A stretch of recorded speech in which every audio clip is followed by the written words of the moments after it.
दोस्तों, सरदार सिंह जोहल ने राजनेताओं की पेंशन के खिलाफ सुप्रीम कोर्ट में याचिका दायर की है।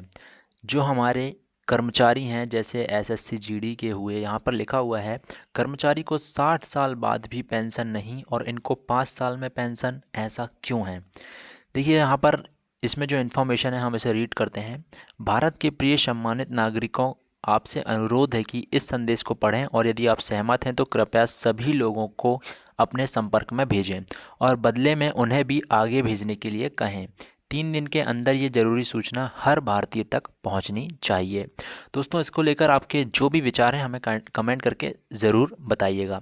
अब देखिए यहाँ पर लिखा हुआ है 2018 सुधार अधिनियम। सांसदों को पेंशन नहीं मिलनी चाहिए क्योंकि राजनीति नौकरी या रोजगार नहीं है, बल्कि एक मुफ्त सेवा है। राजनीति लोक प्रतिनिधित्व अधिनियम के तहत तो एक चुनाव है, कोई सेवानिवृत्ति नहीं है, लेकिन उन्हें फिर से उसी स्थिति में चुना जा सकता है। बिल्कुल सही है।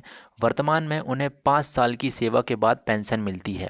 इसमें एक और विकार यह है कि अगर कोई व्यक्ति पहले पार्षद रहा है तो विधायक बन जाता है और फिर सांसद बन जाता है, ठीक है, तो उससे एक नहीं बल्कि 3 पेंशन मिलती हैं। अब देखिए, कोई विधायक था, उसकी पेंशन भी मिल रही है, फिर उसके बाद पहले पार्षद था, उसकी पेंशन भी, विधायक की पेंशन भी मिल ही रही है, और यदि वो सांसद बन जाता है तो उसकी पेंशन भी मिलती थी।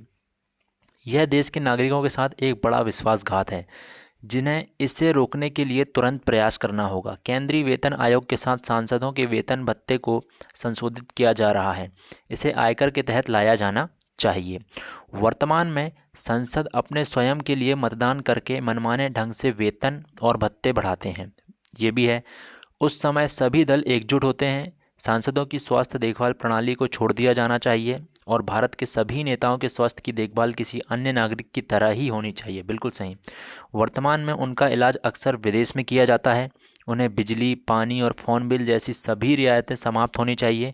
उन्हें ऐसी कई रियायतें नहीं मिलना चाहिए, लेकिन वे उन्हें नियमित रूप से बढ़ाते हैं। नेताओं के लिए भी आईएएस और पीसीएस परीक्षा या टीईटी जैसी कोई परीक्षा पास होना अनिवार्य होना चाहिए।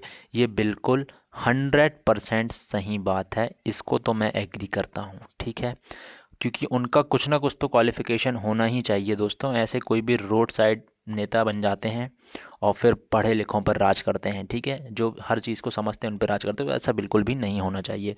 कुछ क्वालिफ़िकेशन तो ज़रूर होना चाहिए उनका, और कुछ इंटरव्यू, कुछ टेस्ट ऐसे भी होना चाहिए ताकि उनकी मेंटल एबिलिटी बिल्कुल ठीक हो, राइट। अपराधियों को चुनाव लड़ने से रोका जाना चाहिए। दंडात्मक रिकॉर्ड वाले संदिग्ध व्यक्तियों, आपराधिक आरोपों और दृढ़ संकल्प अतीत या वर्तमान को संसद से प्रतिबंधित किया जाना चाहिए। नागरिकों द्वारा एलपीजी गैस सब्सिडी पर कोई कटौती नहीं।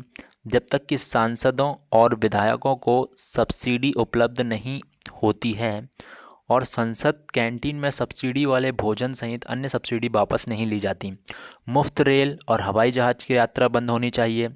आम आदमी को उनका मज़ा खर्च करने क्यों लेना पड़ता है। यदि प्रत्येक व्यक्ति कम से कम 20 लोगों के साथ संवाद करता है और मैसेज भेजता है तो भारत में अधिकांश लोगों को यह संदेश प्राप्त करने में केवल 3 दिन लगेंगे। क्या आपको नहीं लगता कि यह मुद्दा उठाने का यही समय है? यदि आप उपरोक्त से सहमत हैं तो इसे अग्रेषित करें, यदि नहीं तो इसे डिलीट कर दें। आप मेरे 20+ में से एक हैं, कृपया इसे जारी रखें। देखिए दोस्तों, मेरा आपसे कहना है, आप इसमें क्या विचार रखते हैं मुझे कमेंट करके बताइएगा। आपका जो मन कहता है वो बताइएगा, ठीक है।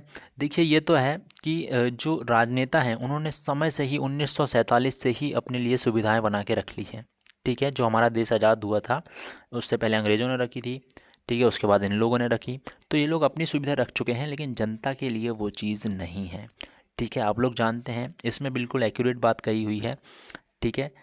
तो ये चीज़ को आप समझिएगा। आपको जो भी कहना है आप हमें कमेंट करके इसके बारे में ज़रूर राय दीजिए।